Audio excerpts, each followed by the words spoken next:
শুধু সম্পর্ক করলে হয় না, সম্পর্ক টেকার জন্য একটা ভালো মন থাকতে হয়, ভালোবাসতে হয়, যত্ন নিতে হয়। তাইলে আপনার সম্পর্ক কখনো খারাপ হবে না। যে সম্পর্কতে ভালোবাসা আর যত্ন থাকবে না, সেই সম্পর্ক কখনো টিকবে না, যতই চেষ্টা করেন না কেন।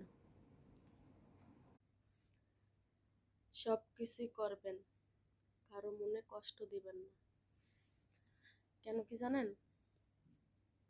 যার মনে আপনি কষ্ট দিবেন, সে যদি আপনাকে মাফ না করে, তাহলে আল্লাহ কখনো মাফ করবে না।